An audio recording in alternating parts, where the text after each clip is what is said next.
Pernah nggak sih kamu, ngerasa udah ngelakuin semuanya dengan bener? Iya, kayak kamu udah punya karir yang mapan, finansial juga stabil. Bener, kehidupan yang, kalau dilihat dari luar tuh ideal banget lah pokoknya. Tapi anehnya, pas kamu lagi nyetir sendirian pulang kerja, Mhm. atau pas lagi duduk diam di usia akhir 30-an atau 40-an, tiba-tiba ada ruang hampa yang kerasa begitu nyata. Padahal kamu nggak kekurangan apapun secara materi ya, Iya. tapi entah kenapa kamu ngerasa terjebak, kehabisan bensin dan kehilangan arah gitu ya. Nah, iya. Kalau kamu lagi ngerasain itu sekarang, santai aja. Kamu sama sekali nggak sendirian kok. Di eksplorasi mendalam kita kali ini, kita punya misi khusus buat kamu. Kita bakal coba metain ulang jalan hidupmu. Betul. Dan kita punya tumpukan sumber materi yang luar biasa menarik hari ini.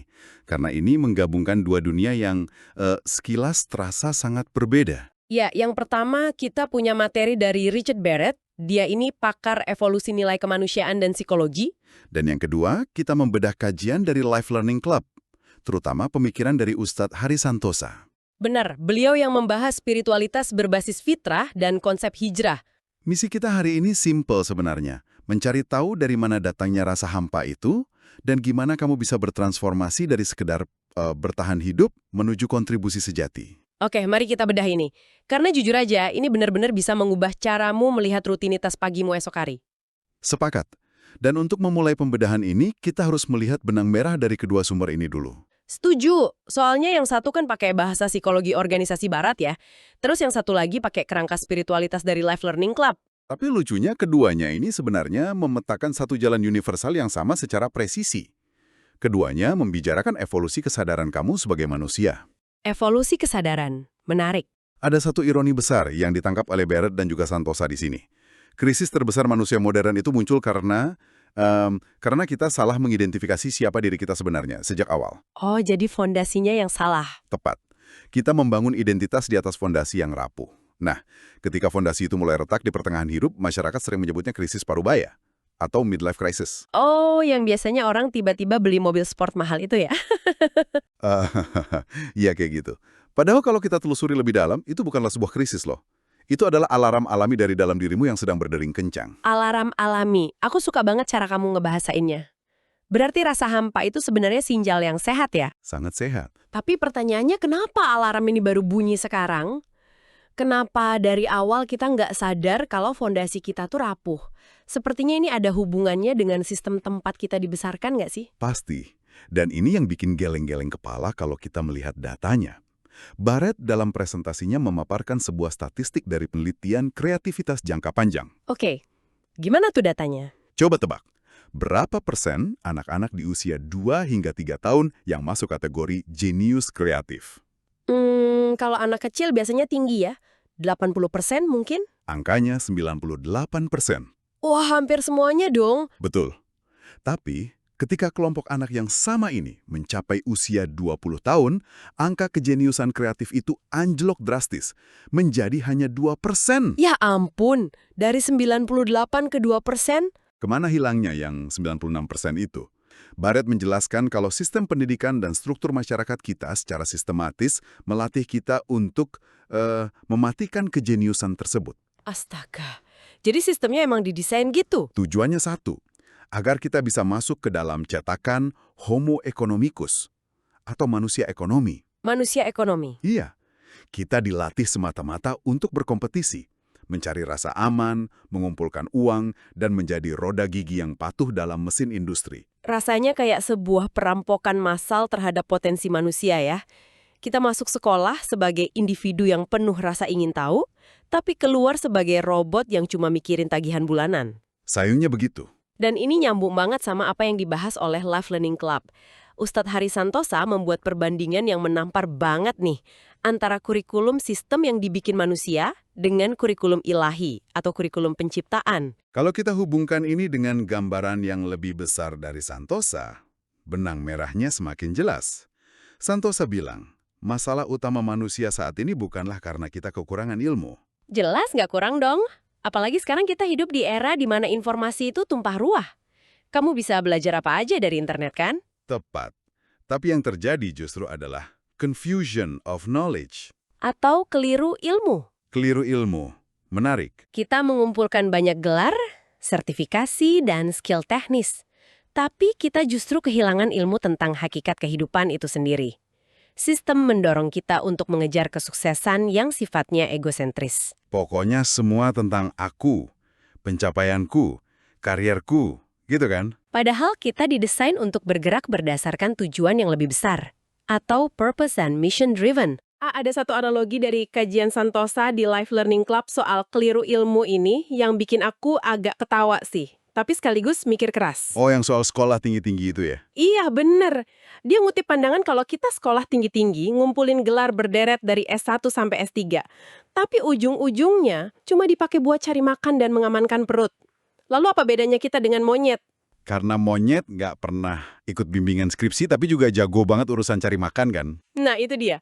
Maksudnya, masa iya potensi akal manusia yang luar biasa ini ujung-ujungnya cuma dipakai buat survive doang? Analogi monyet itu emang sengaja dibuat provokatif supaya kita tersadar sih. Saat kamu menghabiskan seluruh energi hidupmu hanya untuk fungsi homo economicus tadi, kamu sebenarnya sedang terperangkap di dalam wilayah ego. Wilayah ego. Dan ini membawa kita ke peta jalan perkembangan manusia yang dibahas oleh kedua sumber kita. Sangat menarik melihat bagaimana Barrett dan Santosa membagi fase kehidupan manusia. Peta jalannya selaras nggak antara keduanya? Sangat selaras. Barrett membaginya dalam rentang usia, di mana usia 0 hingga 24 tahun itu mutlak adalah masa pembentukan ego. Tunggu, pembentukan ego ini maksudnya gimana secara praktis di kehidupan sehari-hari? Secara praktis, di usia ini fokus utama kamu memang untuk dirimu sendiri. Barrett membaginya lagi jadi 3 tahap awal. Apa aja tuh tahapannya? Pertama, surviving, atau sekedar bertahan hidup secara fisik. Lalu tahap kedua, conforming, yaitu mencari rasa aman dan cinta dengan cara menyesuaikan diri. Kayak pas kita pengen banget diakuin sama geng di sekolah gitu ya, biar dibilang keren. Persis. Dan tahap ketiganya, differentiating, di mana kamu mulai mencari pengakuan sosial dan status. Oke, terus kalau dari perspektif Life Learning Club gimana? Di sisi lain, Santoso melihat rentang pranikah atau dari usia 0 hingga sekitar 15 tahun ke atas, ini sebagai masa persiapan menuju taklif. Taklif. Boleh dijelaskan sedikit? Taklif itu adalah masa di mana seseorang mulai memikul beban tanggung jawab moral secara penuh. Jadi di fase awal ini, wajar kalau kamu masih sangat memikirkan aku. Ego memang harus dibangun dulu, agar kamu punya kendaraan untuk hidup di dunia. Disinilah ini menjadi sangat menarik, karena masalahnya kan bukan pada membangun ego, tapi gimana kita seringkali lupa keluar dari sana. Benar sekali. Gimana kelanjutan fasenya setelah usia 24 tahun? Setelah usia 24, kita masuk ke fase akhir, 20-an hingga 30-an. Barrett menyebutnya sebagai masa transisi, atau individuating. Individuating. Proses menjadi individu yang utuh.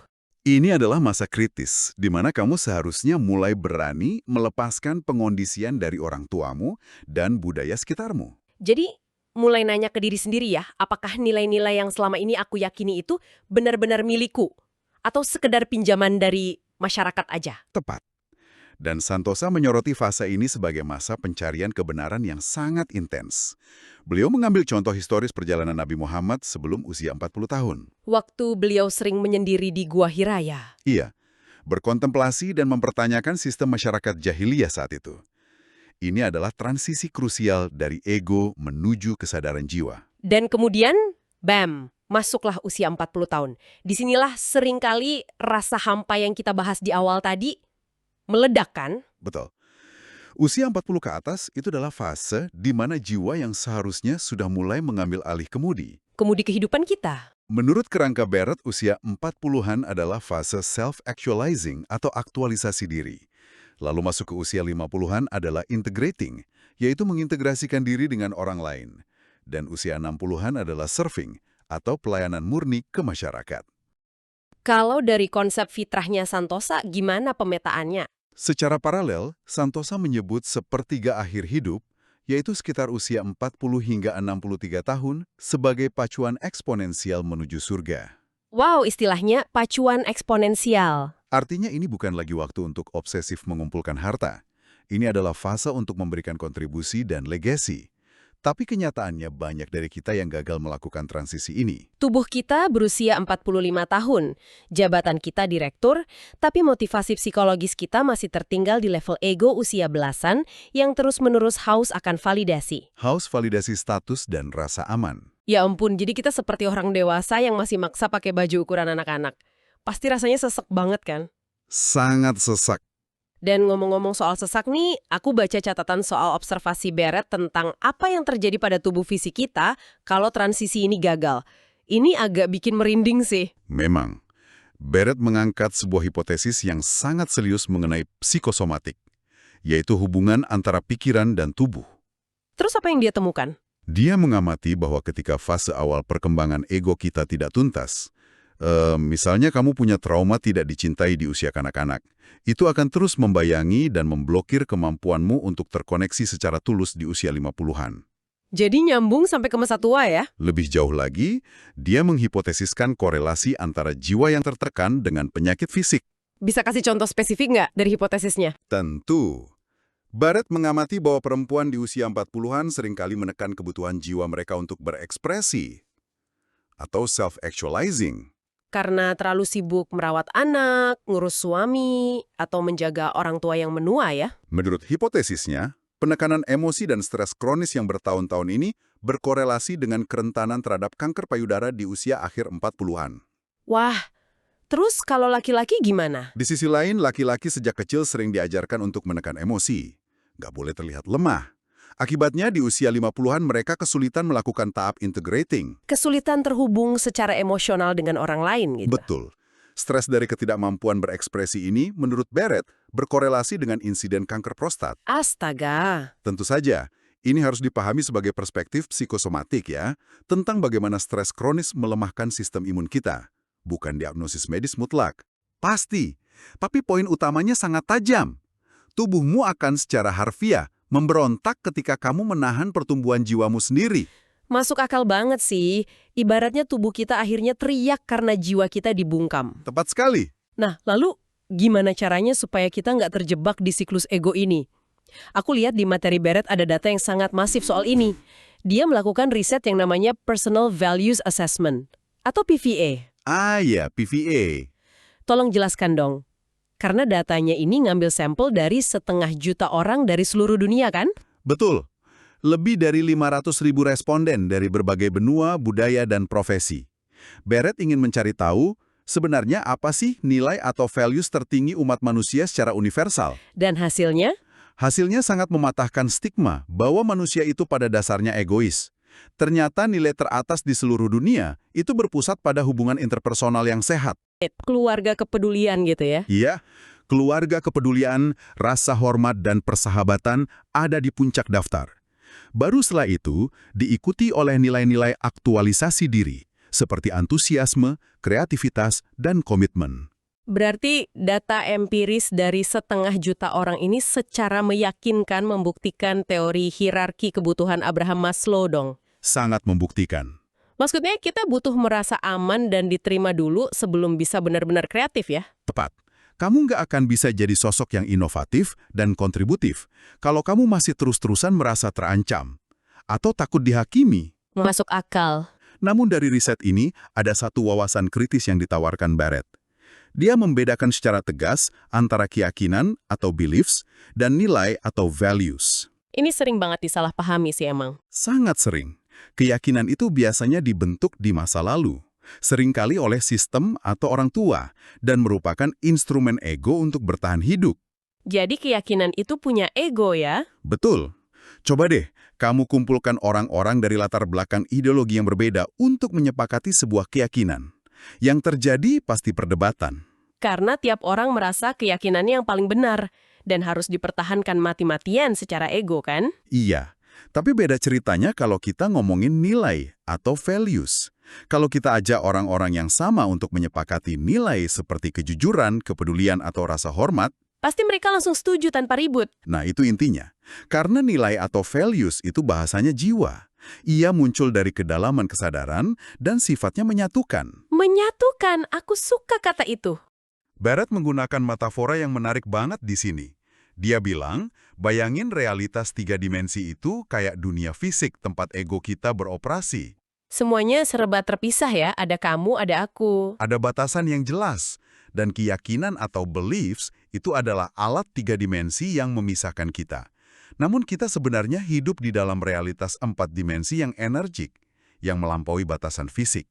Tempat di mana kesadaran dan jiwa kita saling terhubung. Jadi nyambung satu sama lain. Tepat, dan nilai atau values beroperasi di tingkat 4 dimensi ini. Oke, jadi kalau aku boleh ngerangkum pakai bahasa sehari-hari, mencoba menyelesaikan masalah krisis identitas atau perpecahan umat manusia, pakai adu argumen yang basisnya beliefs atau 3D, itu ibaratnya pakai palu untuk benerin software komputer yang error. Metafor yang sangat pas. Nggak nyambung alatnya. Selama kita menggunakan alat dari ego, kita nggak akan pernah memuaskan rasa lapar dari jiwa kita. Setuju banget. Oke, so what does this all mean? Buat pendengar kita, gimana caranya kamu yang lagi dengerin ini, bisa melakukan upgrade dari sistem operasi ego ke sistem operasi jiwa? Disinilah konsep dari Life Learning Club masuk dengan sangat mulus.